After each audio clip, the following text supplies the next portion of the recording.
Here's the answer to last night's homework, page 153 in our textbook, and number 4, 5, and 6. So we'll start with number 4. Kathy uses 2 and 5 ninths pounds of flour to make baked goods. She uses 5/6 pounds more flour than Diana. How many pounds of flour does Diana use?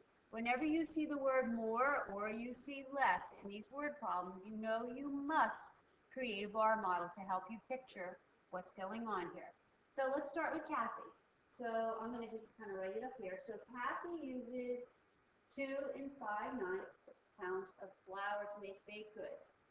She uses 5/6 pounds more than Diana. So this is Kathy here.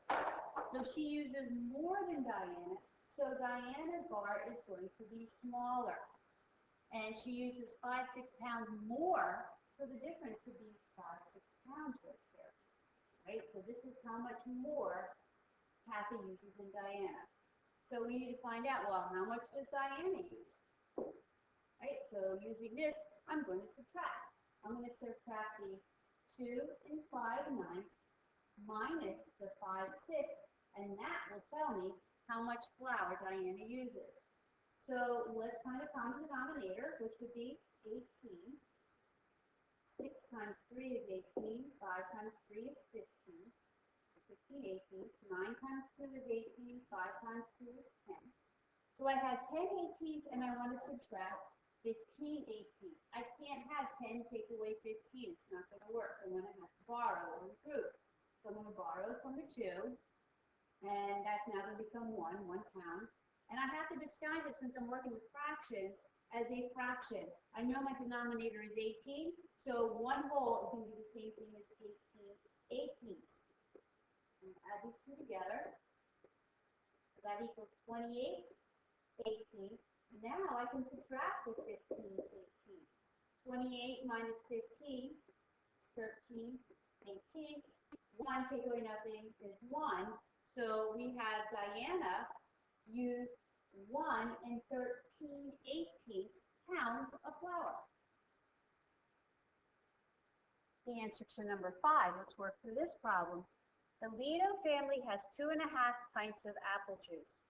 They drink 7/8 pints of the juice on Monday and 5/12 pints on Tuesday. How many pints of apple juice are left? So I'm going to use the space up above here.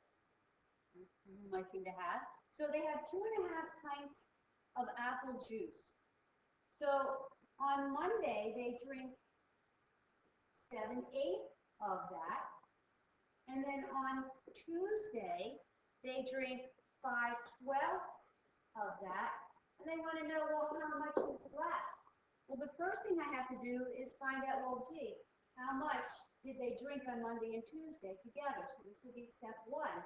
I have 7/8 plus 5/12, and the common denominator is going to be 24. 12 times 2 is 24, 5 times 2 is 10, 8 times 3 is 24, 7 times 3 is 21.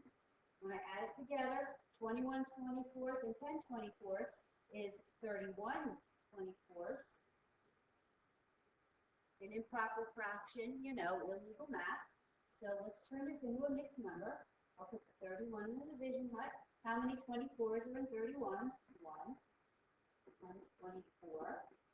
And 11 take away 4 is 7. So the answer is going to be 1 and 7/24 is how much juice they drank on Monday and Tuesday. It's not my answer yet, just how much juice they drank on Monday and Tuesday. So 1 and 7/24. But remember, they started with 2.5 pints of apple juice. So I'm just going to erase this so I have some room. There we go.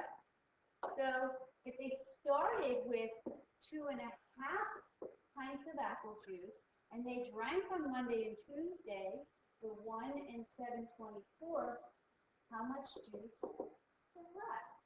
The common denominator is going to be 24. So 7/24 is going to stay the same as 7/24. 2 times 12 is 24, so 1 times 12 is 12. 12/24 minus 7/24 is going to be 5/24. And then 2 take away 1 is 1. So, how many pints of apple juice do they have left? They have a total of 1 5/24 pints of apple juice left.